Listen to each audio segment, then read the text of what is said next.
Guys, Marsegid here, bringing another Dragon Ball Z Dokkan Battle video. And since we got the World Tournament rewards yesterday on Global, I decided to do the EZAs for the main units from this most recent World Tournament set. We did the STR Goku. I actually did his during the World Tournament. That showcase is up already. And so I thought today we would go ahead and check out the GT Vegeta, because from reading his passive, like on the wiki, it seemed like he could be kind of decent. So obviously the only way to find out for sure is to take him into the game and try him out. So he is full link level 10. The good thing, of course, about finding out in advance these World Tournament units, EZAing from JP, is to get them all link leveled ready for when they come to Global. Of course, when the sync happens and we don't have that knowledge, it's just the best bet is just start link leveling all the World Tournament units, right? But the EZAs are going in the order of which they released, so you can find that information, or of course keep an eye out on the channel. I'll always let you know in advance which ones are going to be coming down the pipeline. So, Super Saiyan Vegeta GT. He is a character that doesn't exactly have a ton of competition. There's the Int Dokkan Fest one, but of course, until he gets an EZA, he's pretty much out of the meta at this point. But yeah, we'll take a look at this guy. He raises attack for 1 turn, supreme damage to the enemy, raises defense by 30% for 6 turns. So that is good, because you can get a couple of stacks off on that, right? Then he has attack and defense 120, additional attack and defense 60 when performing a super. He guards all attacks guaranteed for 1 turn. So just on his first turn, he has guaranteed guard. Then he gets an additional 80% defense and high chance to guard all attacks as the first attacker in the turn. So obviously on the first turn, he'll get that defense, but it doesn't matter about the guard because he's got it guaranteed on the first turn. And then after that, it's a high chance. Then he has an additional 40% attack as the second or third attacker in the turn, plus an additional 80% attack and a medium chance to crit when performing a super if there is another Shadow Dragon Saga ally attacking in the same turn. So, for this particular team, we're going to run the double Super Saiyan 4 Gokus. He has 3 200% teams on Global. I don't know if there is any more since with the units that'll come out of JP. I don't think so, but it's this Goku, Majin Vegeta, because obviously he is a Vegeta, so Vegeta family and Gifted Warriors. The other one is the LR Super Saiyan trio, because of course Super Saiyans 200%. The only problem is for their team is there basically are no other Super Saiyans from the Shadow Dragon Saga, because most of those units from Shadow Dragon Saga are the Super Saiyan 4s. There's the STR Trunks, who, like the physical Pan and that STR Super Saiyan 3 Goku with the giant gold grey ape, they're from like the 2nd anniversary, so they're almost 7 years old and they still haven't EZA'd, which is kind of crazy. So I figured this would be the best team build to run him on. Because Goku's lead includes full power, we can run units like this Gohan for the support, and this guy who can be a good slot 1 unit, and they share a decent set of links. So on this rotation at least, we've got 5 links active. Golden Warrior GT prepared for battle, Super Saiyan and Shattering the Limit. When it comes to just the Goku, we're just getting GT prepared for battle and Super Saiyan, which would give us 132k defense. And then with this Gohan, we obviously pick up Shattering the Limit as well as Golden Warrior, so we're 138. I think we will let Goku go first here, get some hits in, and then Vegeta gets to get his defense up. So remember, on Super, he is getting 60% extra defense. He's not going to be in slot 1, so he's not getting the extra defense from that. He's going to get extra 40% attack instead, but he does get the defense raise from super attacking as well. So with 60%, that's putting him at what, like just over 200k, and then we have the stack from his passive as well. So he could get out to about 250 with 1 super, which is not a crazy amount, but we can get a couple of turns stack on that. And then obviously the guard chance. On this first turn, we know he's going to guard like 100%.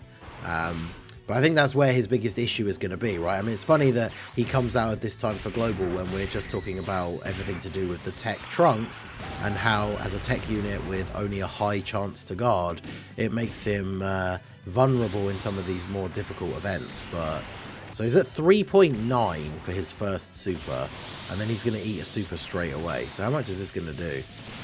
62k thanks to the guard, and then double digit damage from the normals. I mean, that's okay, but you know, this is still a particularly easy event.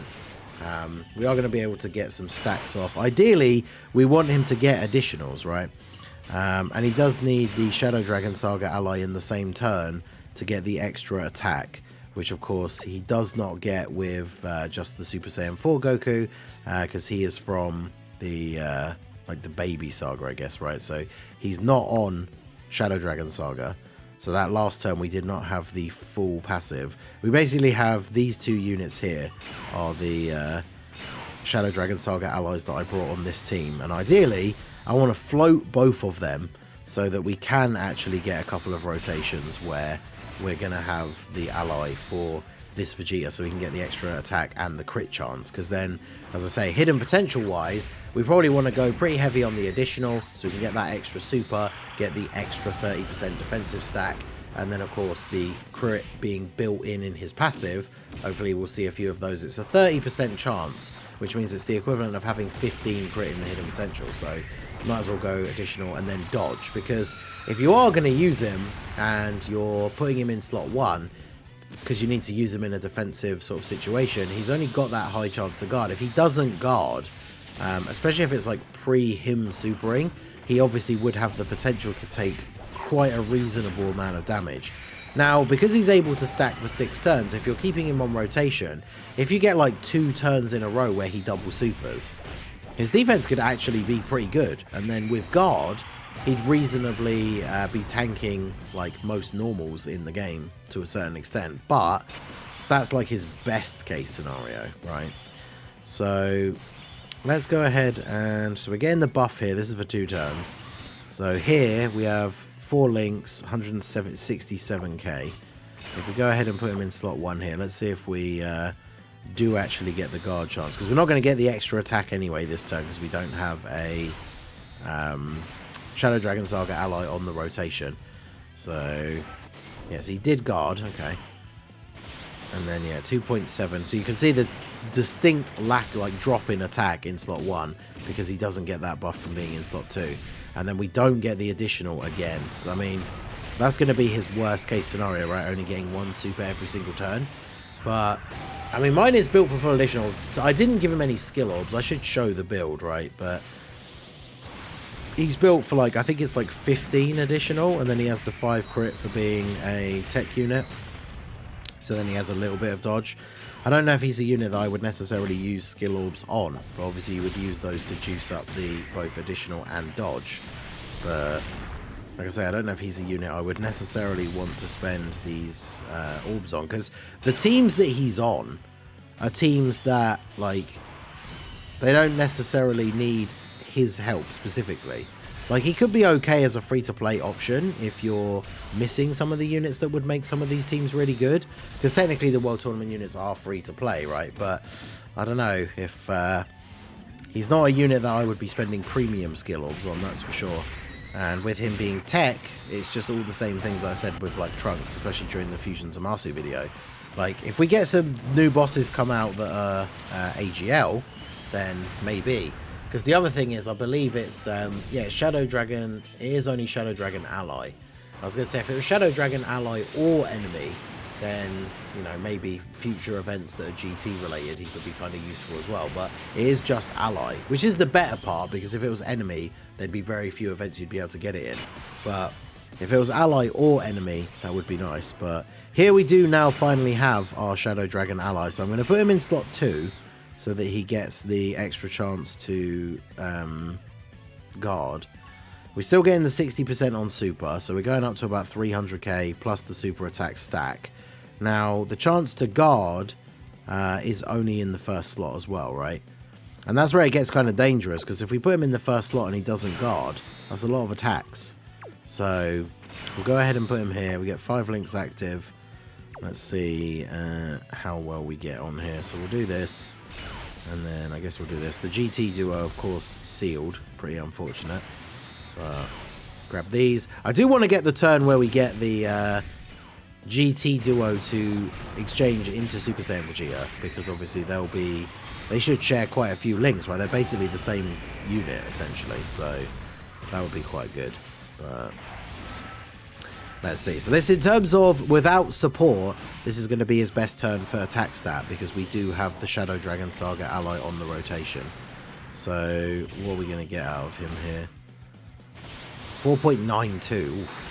Well, that is a lot lower than I was hoping to see. We did get the crit, because obviously getting that crit chance from the Shadow Dragon Saga ally. But then, yeah, we still took 50k from a normal as well. That is a bit shaky. I thought when we did the showcase for that Goku that he was relatively good, but I think the one thing that definitely lets me down a little bit sometimes, and I do try and mention it in these videos because I want to try and be fair, but like, I feel like sometimes when I showcase free-to-play units, I do get comments from people saying that maybe my expectations are a little bit high because they are just free-to-play units. But I mean, I guess it depends when you're, you know I'm in a point where I have like every unit in the game, so I don't have to use certain units because I don't have any other options for the team. But a lot of people will be in those situations where you have to use a specific unit because you just don't have any better options for your team. And, you know, these units still, you know, we're still going into the same events. So these units still should be held to at least a certain kind of standard. And, you know, this is a super old red zone stage, the Shadow Dragons GT one.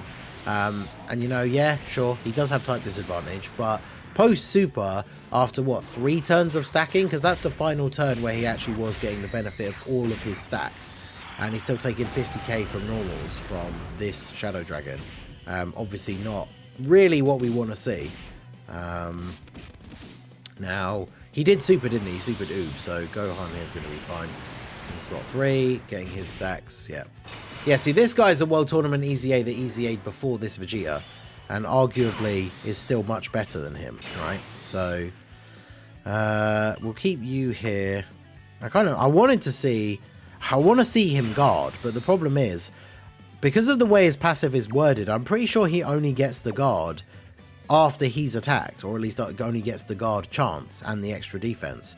Which, if that is the case, then obviously we're about to take a lot of damage here potentially, especially if he's going to super straight away, which I'm of course very much hoping that he doesn't. But yeah, so no guard, because I don't know if we even have the chance to guard, right? Because some of these passives now, they're not wording them differently, but some of them can activate before you attack. Okay, so we didn't get the guard at all, so I actually don't know whether it can activate before he attacks because it didn't activate afterwards. And then we get supered, so we take 500k because just like Trunks, chance to guard, and we did not guard. So yeah, I guess we'll just leave it at that then. The video is, I suppose, long enough. We saw him in each of the slots. Like, man, so disappointing. I don't know what it is lately with some of these units, but these World Tournament EZAs, like, again, they're free to play. Let's put the sticker on him because I forgot to do it before the start. But they're free to play units, so we have to have a certain level of expectation. But some of them are just so bad. Like, the sticker effect's kind of cool, but yeah, it's not a card I can really see myself ever using after this, right? Because like his Dokkan Fest counterpart will get an EZA at some point. I believe the Dokkan Fest one is actually on. Let's have a look. Character list. If we go to let's remove all here. Go to UR Int Shadow Dragon Saga. He is on there, right? Yeah. No, he isn't. Okay, interesting. So that means he's the only Super Saiyan Vegeta on the Shadow Dragon Saga, at least. That's weird. I thought because he goes Great Ape, because he goes Great Ape, well, because he goes Super Saiyan 4 in the Super Attack animation, he's on Giant Ape power, but he's not on Shadow Dragon Saga, even though the Shadow Dragon Saga is where Vegeta becomes a Super Saiyan 4. That's interesting. But anyway, yeah, he's not very good. This guy hopefully will get an EZA soon and be good, but the Tech Vegeta are very disappointing. If you have got your rewards and you've not yet used your EZA medals, I don't think he's worth it. I know there's some good ones coming up from like the upcoming World Tournaments that Global hasn't had yet that have been on JP. So I guess this guy, if you're trying to determine which ones are worth using your medals on, I would say that the Tech GT Vegeta is probably a miss, which is unfortunate, but it is what it is. So let me know what you guys think down below in the comment section. So that is going to be it for the video, guys. This has been the Masked Ningen. Smash that like button, subscribe to the channel if you are new. Check out the links down below for the Discord and the merch store, and I will see you all again soon. Have a good one.